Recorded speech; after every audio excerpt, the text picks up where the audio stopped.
Hello and welcome once again to Vyten Council Live. This is episode number 5. The Vyten Council is an invitation-only organization for professionals to be able to publish content, connect, and excel.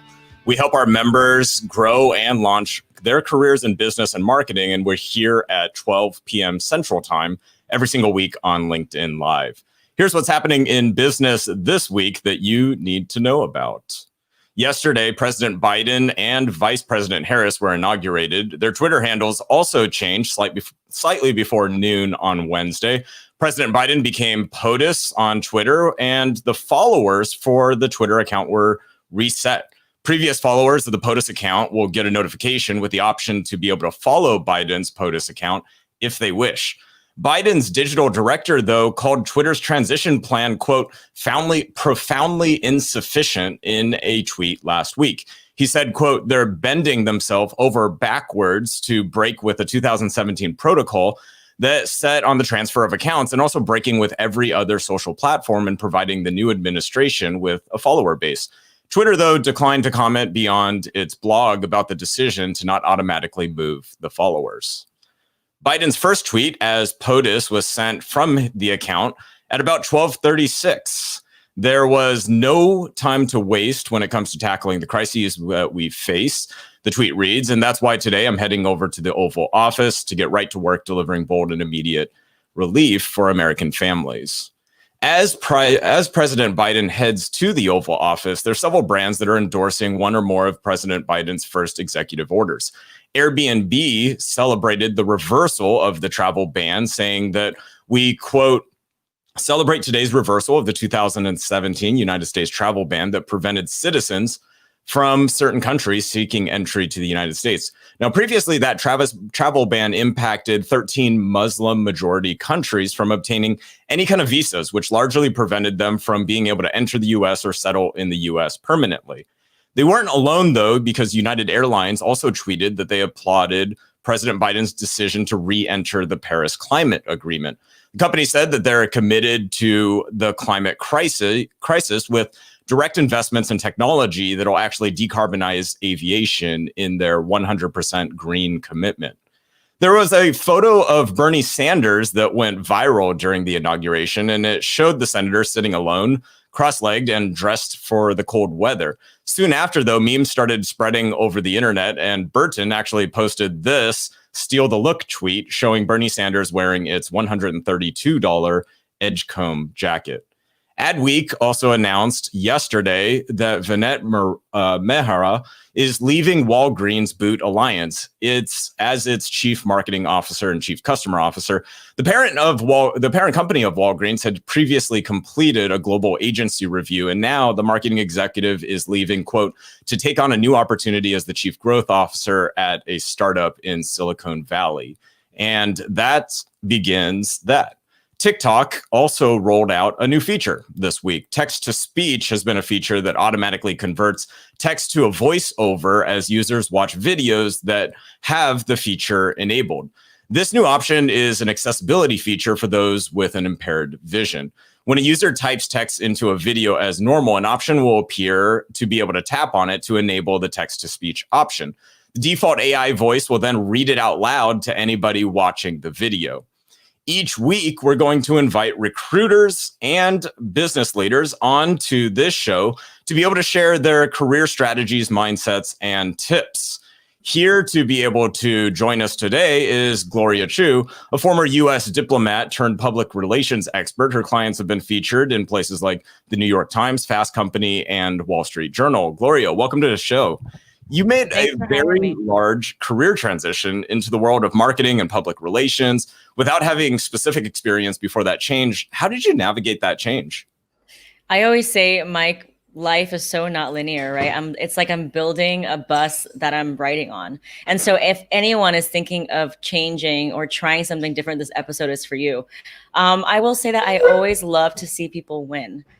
Right. And it's just about the messaging. So when I was a diplomat, it was about winning over people's hearts and minds about policy issues, not as fun, but still messaging. How do you make yourself relevant, right? And so that is where I honed in on that. And then I realized I didn't love bureaucracy and I really wanted to be an entrepreneur. So I transitioned into PR. Of course, no PR agencies would hire me because I never had any PR experience. And so I kind of just hacked it on my own, just cold calling, literally dialing the operator all the way up to the newsroom. And throughout that time, I came up with my methods.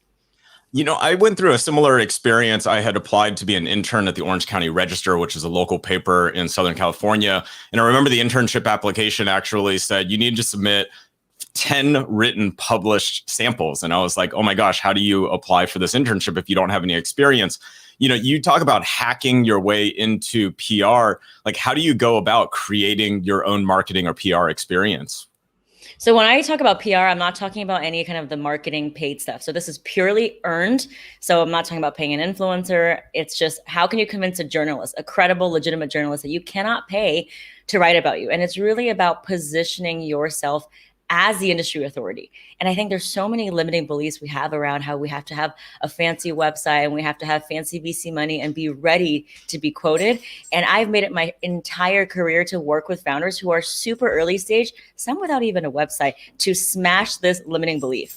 So first there's a mindset piece, right? And then there's the actual messaging piece where as founders, you're so heads down in your product, you're like so good at the marketing speak, but that is not what a journalist wants, right? They want to know, how is this pointing to a bigger trend in the industry? What's on the horizon? How is it challenging our beliefs? And why does it matter right now? And that is why my pitching method, the CPR method, covers all of that. So you can translate something that's purely marketing into something that a journalist will actually care about.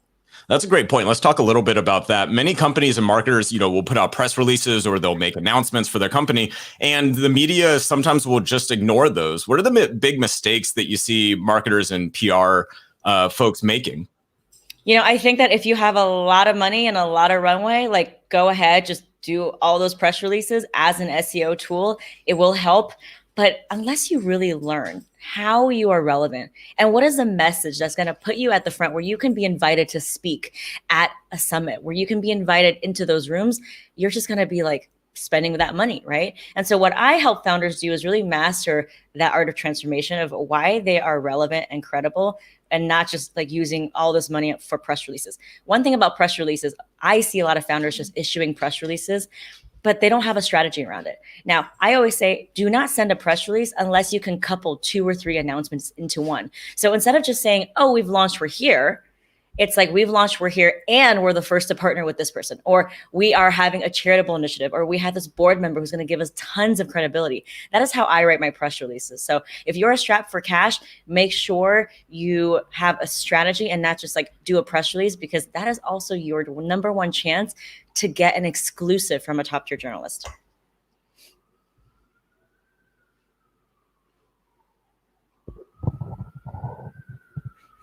I think you're on mute. And the exclusive is exactly what everybody's chasing. Thank you for that. Yeah. What do you think is the best way to be able to remain relevant to the media, and what does the media care about? So that is really the secret sauce of PR and how I've been able to get people on news features, right? Is relevance and what's timely. A lot of times you think it's relevant because people want to buy this product. I'm sorry, I'm in New York City and it's just a fact of life. We have fire trucks. You don't want to just say, oh, it's relevant because people need the solution, right? Try to tie your messaging with something seasonal. So for example, for you and what you're doing with like career counseling and coaching, it might be a graduation piece, right? And so it's comparing 2008 grads with 2020 grads and what are the career changes? What are their attitudes? So that is kind of a seasonal piece.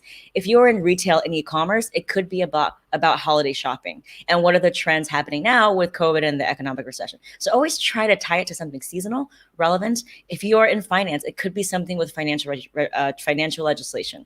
So think about those angles. That's a great point. And that exact angle that you had told me to take in the past, we had hosted an online summit that was called Hope Summit last year. And we pitched that exact same angle, talking about the class of 2020 and students and the impact on students for graduation. And we saw that piece get picked up by the Tennessean. So some great advice there on how to stay relevant to current events. One misconception is that some companies think that PR is expensive. It's oftentimes associated with large monthly retainers for PR agencies. What about for the bootstrapped founder, though, or for the pre-Series A company? How does that company go about getting coverage without a traditional PR agency? So my whole business is about helping people not have to ever hire a PR agency. And I don't consider myself an agency. So I really have 3 steps to getting press. The first one is you need to make your media list. Now you need to know who are the people who are in the position to cover your story. And guess what? It's not the editor-in-chief in Fast Company. It's not the editor-in-chief at the Times. They're doing their own speaking tours. Right? So finding out who is that staff writer who's covering your beat, following them on social media, and having that outreach strategy where you have multiple touch points with them is going to allow you to build that rapport with them so you don't have to pay for an ad agency, right? Because they're going to start to understand that you are a mover and shaker in this industry. Now, it might take some time, but that is the most sustainable and long-lasting way for you to get on their radars. Again, it's relationship building. So if you go on my website, gloriachowpr.com, there's tons of resources on how you can find journalists. One of them is setting up a Google News alert. So if you are in fintech or if you are in, legal, whatever, right? You can set up a Google News alert where they will send you all of the articles being published on your keyword, and having an Excel spreadsheet to just copy and paste that and keep a running list of who are the people to follow. LinkedIn is a huge, huge way to connect with top tier journalists, for example. So what we're doing right now is huge, right? That is step number 1. Number 2 is you got to find your pitch. You got to translate your marketing speak into one that's going to put you as a thought leader. So I have a CPR method that I trademarked to help you do just that. And we can talk a little bit about that as well. And number 3 is contribute to a higher domain authority website, like a Medium or a Forbes. They all accept contribute articles, but do not put it on your website first where maybe 10, 15 people will read it, because they only accept original pieces. I love that. And I especially love what you're talking about in terms of building relationships on LinkedIn. Oftentimes people get so many cold emails, and yet they're posting things on LinkedIn, and there's only a handful of a dozen people that like that post or comment on that post.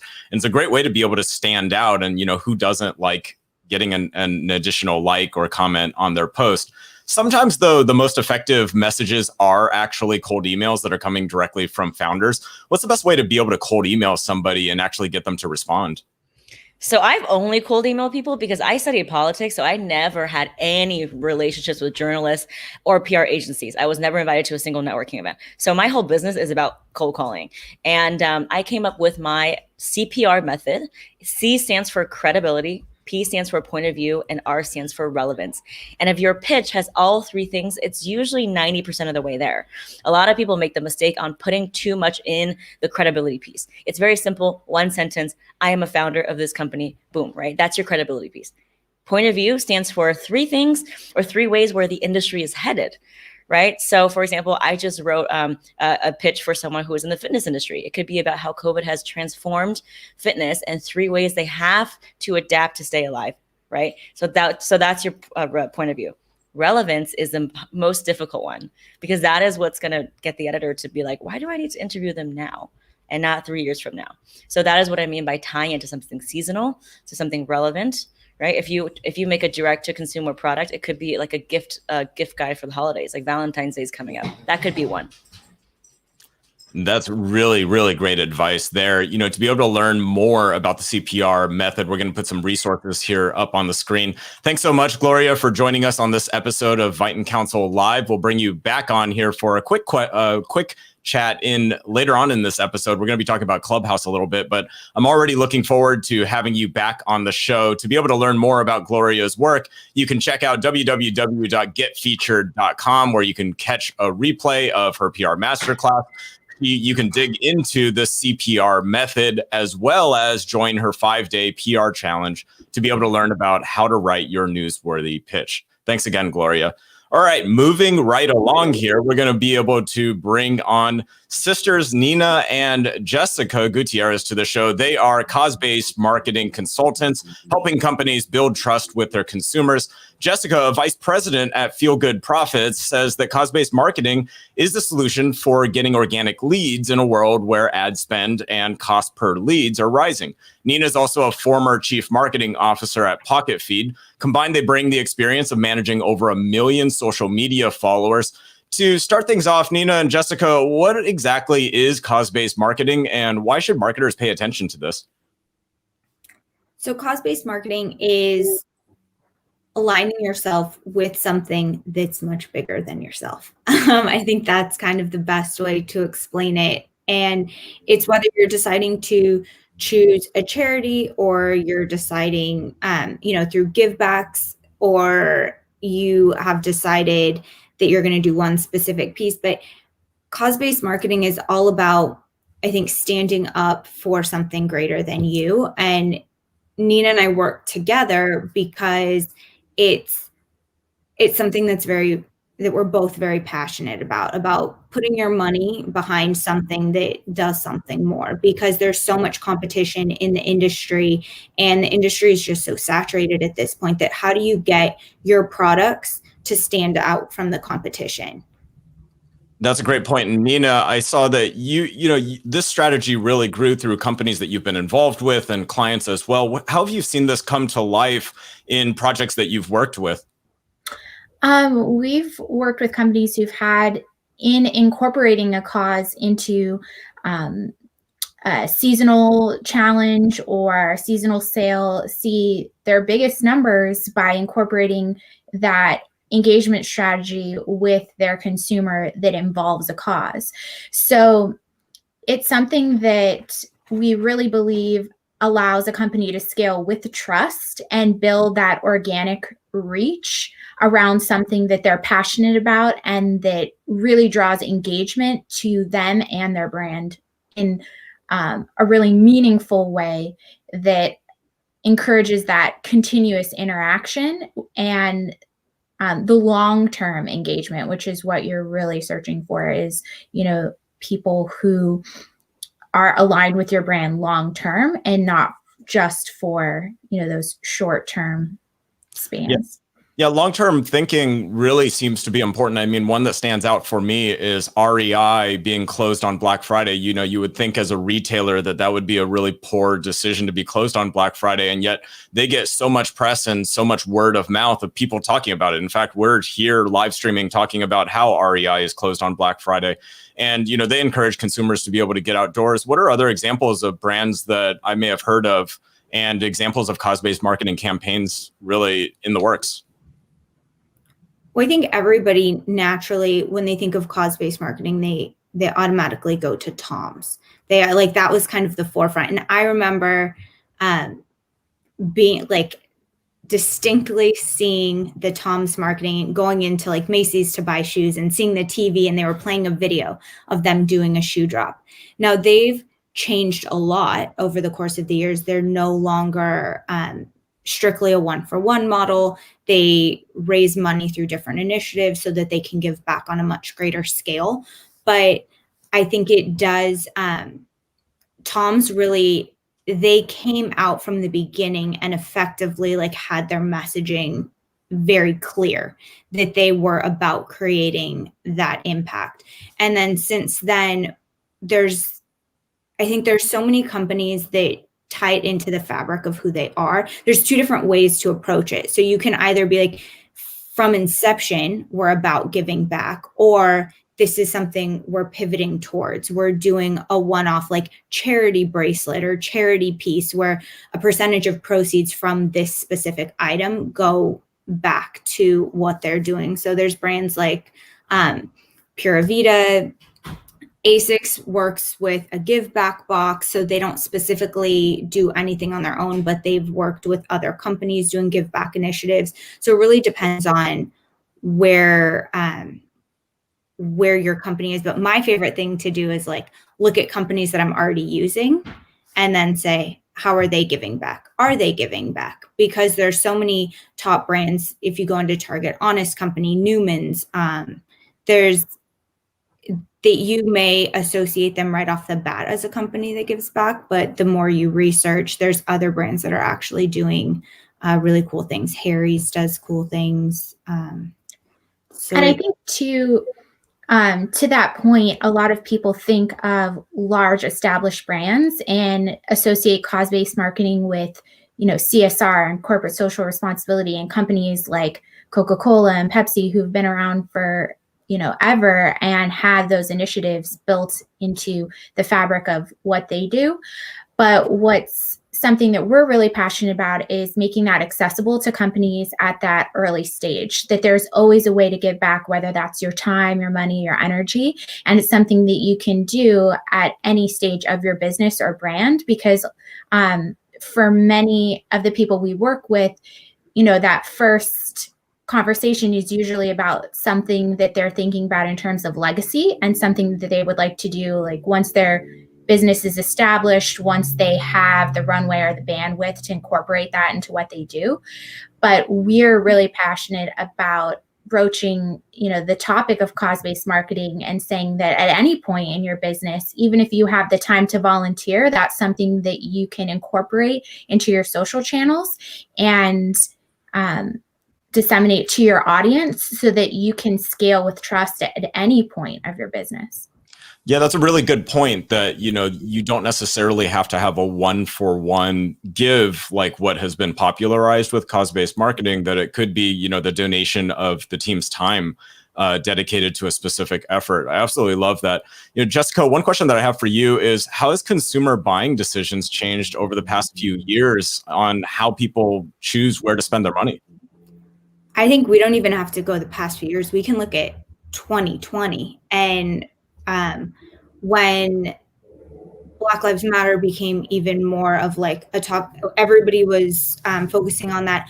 I saw a lot across the board of people wanting to know where brands stood on different issues. So, and then with that, it was kind of, the more they dug into brands, where's my money going? What are they supporting? So it really gave brands the opportunity to say, this is who we are. This is what we stand behind. And the brands that really have those programs of what they provide with their employees, like these are days that we all go volunteer as a team, or that you can tell. I think people just kind of gravitated toward, like, I had friends who were messaging brands directly on Instagram. I mean, messaging their social teams, like, where do you stand on these issues?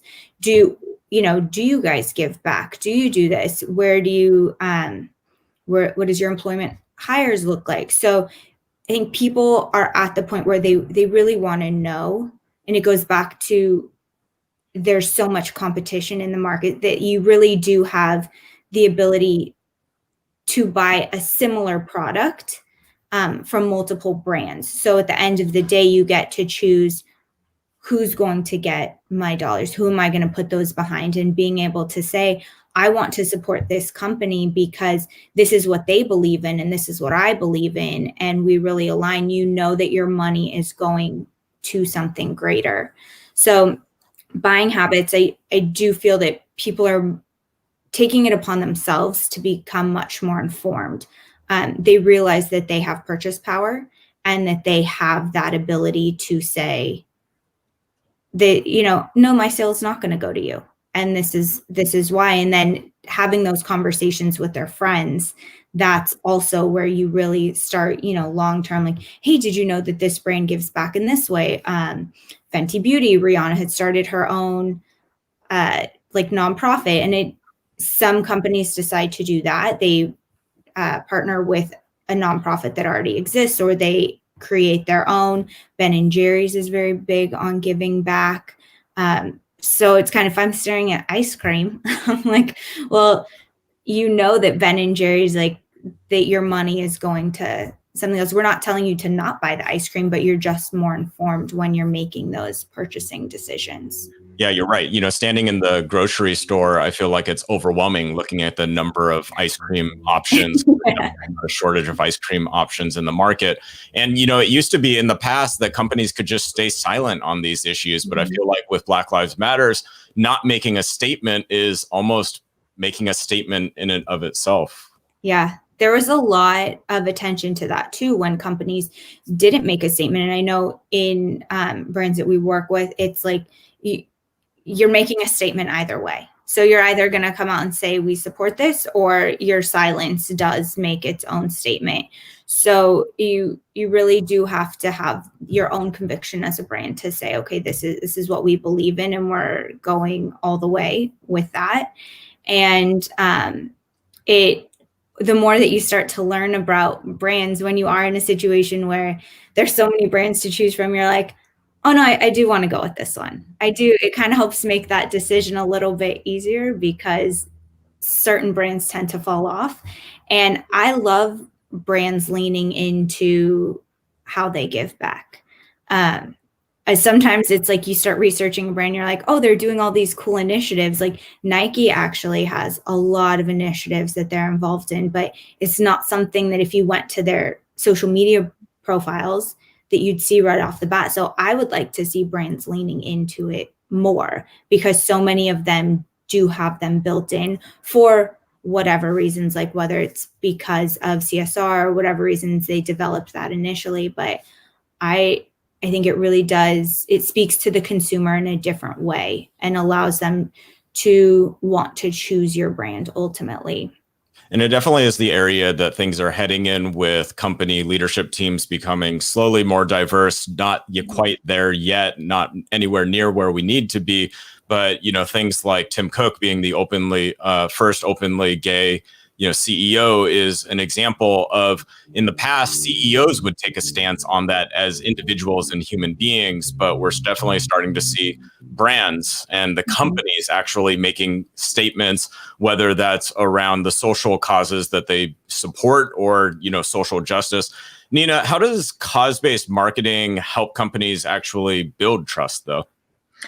So one of my favorite definitions of trust is a confident relationship with the unknown. And to that point, trust is the currency of interactions. So social media being what it really is technology, a tech platform built on interactions. So as a brand, if what you're looking to do is build that engagement with that consumer and you're asking them to make that leap of trust, make that confident decision in choosing you over your competitor, cause-based marketing and aligning yourself with a cause that is something that reads as genuine and something that you as a company are passionate about, that is what enables them to make that leap sooner rather than later. Because we're asking consumers every day now to make that leap of trust much faster. The speed at which they are asked to do that, whether that's in their Instagram stories and how many times they see something, and you're asking them to just make that leap, that is what builds it over time. Yeah, that's a really great point. We've talked about a lot of examples of companies effectively using cause-based marketing already. I assume that this increases customer referrals and word of mouth marketing, or just general social virality. An example is us being here talking about REI and what they do on Black Friday. Have you seen that play out across different companies and different industries? I think if you look at a company like Giving Keys, so they built in, they want to work to employ more people coming out of homelessness. So when I buy Giving Keys, I'm so behind their messaging and what they stand for that now if I have to buy a gift for somebody, I choose that brand. And then when you gift that item, you also get to kind of tell the person that's receiving it the story about the brand. And then it does go back to that word of mouth. Like REI, you didn't necessarily purchase anything on Black Friday, but you're talking about what they decided to do as far as getting people outside. So in a very similar way, I see a brand that I love what they stand for. I love what they do, and they're a quality product. So now I purchase that, I give it to somebody else. I get to tell the story of what the brand does, which it's so much more than just receiving a piece, like receiving just a gift. Like they're now learning about the company, and then maybe they'll purchase from that company. And we've seen it with our nieces. It's really cool to see because they're so young, and we gave them Pura Vida bracelets, And now when they go shopping, they'll be like, look at this brand I found. That gives back, and they'll like send us pictures, and they're little. Like, we're dealing with 10-year-old and a 12-year-old, and their shopping habits are starting to change. So I think when you're able to tell that story about what a company stands behind and what they stand for, it becomes much more than just a purchase, and it allows that company to really speak to a consumer long term. And you can't that's something like Nina and I always say, it has to be an authentic fit too. Like, you want to make sure that you're not just like randomly picking how you're going to give back or what you stand for, like out of a hat. Like, it should be in alignment with your company, because that goes into your brand story. Like, why you can talk about that through your marketing campaigns, and like why we give back to this particular charity, or why we donate our, volunteer our time with them, because all of that becomes messaging about who you are as a company. And that's what gets people to trust you over time. That's what creates that long-term relationship. Like, anybody can go for the quick sales, the Black Friday sales. Like, they want to make the money, they want to sell high volume quickly, but how do you retain those customers? How do you get them coming back to you and continuing to shop from you long term? And I have seen really interesting things around virality and engagement on social channels. And if it's something that your base is really passionate about, we've seen people do things like donating $1 for every comment or $1 for every like. And then you're building, because they're trying to build awareness around something that they've posted, and in turn, for you helping them get the message out there that they're passionate about as well, they're making a donation. So there are really interesting, like, tactical social media things that we've seen brands employ in an effort to increase that engagement. So those are really, interesting. But our focus is really always on that long-term engagement and building customers that will keep returning to you to make their purchases long-term.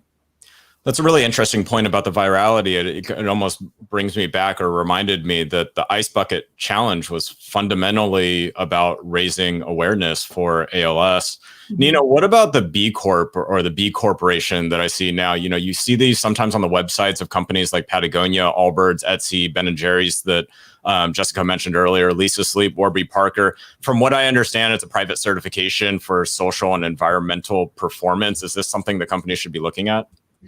I think it's something that you should definitely educate yourself on as a business or brand, because it just adds to that legitimacy. It solidifies that for consumers. I don't think it's something that every brand has to do. And I obviously there is, a commitment associated with it that reads for your consumers as something that you're extremely committed to. So I think in that way, it is something that you should definitely educate yourself on. I don't think that at every early stage business needs to immediately start pursuing that, because I think there are so many other things that you can do to communicate that to your audience. But especially for more established brands, that is the trend. So if it's, a brand that you're finding in store, that's something that we've seen over the last, I remember as early, I would just say within the last 5 to 7 years, the trend is definitely for established brands to be pursuing that. But I wouldn't, allow that to discourage you as an early stage company or a brand from finding a way to give back in a way that's meaningful for your consumers. And I think you can have just as much success even if you don't have that stamp of approval quite yet. Yeah, that makes sense. One more question on this topic. Jessica, if you're a business and you want to take just one step towards cause-based marketing, or maybe you're a marketing specialist or a social media specialist at a company and you can't make that decision on B Corp, what's one thing that you can do to be able to take a small step towards this? I would say kind of look at your team, depending on how much say you have in the direction of what the company is going. I would start to look at, if you're doing the marketing for a company, look at some of your favorite brands, see what they're doing. Look at companies, small brands, startups we have quite a few. If you go to the Feel Good Profits, like Instagram, we like to feature brands big and small and say how they're giving back. And, whether it's through an individual partnership or it's a one-off thing, I think just kind of seeing what people are doing that's out there and then what speaks to you and say, okay, this is something that we can realistically do. Or maybe we can't be involved in doing a financial contribution right now, but you know what, as a team, we can volunteer our expertise. Like, we can give back and we can say, this is where we're really strong. So we would like to, as a company, volunteer a couple hours of our day or once a quarter, like however we want to do it, and structure that it's something you're able to give back to as like a whole unit. But definitely like educate yourself as to how different companies are doing that. And we love to focus and highlight different companies on the Feel Good Profits Instagram and on our blog, and just show that there's so many ways to do it. So don't get discouraged. Like, people usually think they're doing cause-based marketing, that means they're giving away profits. Like, they have to give away in order to gain. And you really don't. You can, there's a lot of ways that you can grow authentically and engage with your audience. But I think learning how people are doing it is your first. Awesome. And thanks so much for sharing. Make sure to check out the Instagram account, this Feel Good Profits Instagram account. And Nina and Jessica, stick around. We're going to continue this conversation on a different topic of a new trend coming up. But before that, to learn more about cause-based marketing, check out feelgoodprofits.co. You can also subscribe to the Feel Good Profits podcast on Apple or Spotify. And thanks so much for rejoining that. We're going to bring back Gloria to this conversation. You may have heard and remembered earlier, Gloria is running a 5-day PR challenge, but I want to talk for a little bit about this new trend. So a few days ago, I got an invite to be able to join this thing called Clubhouse. Gloria's been talking to me about it nonstop. I'm not quite sure what it is yet, but it's a new app. And, shortly before the premiere of season 2 of Undercover Billionaire, Grant Cardone waded into the waters of this recently launched Clubhouse app. And it turned out to be a good decision for both the show as well as his other business ventures. If you're not familiar, though, with this platform, you're not alone. Many people haven't heard about it yet, either because they're not on an iOS device or on an iPhone, or because they haven't received an invite for it yet. But I think it was all a big part of their marketing strategy. By cutting out 55% of the US marketplace, they were able to throttle new users by restricting this invite-only process. But it was also the perfect recipe for this to go viral, and it definitely worked. The platform launched in May, and by the end of 2020, it had more than 600,000 registered users. Gloria, you're back first. Is this going to be a fad, or is it going to be around to stay?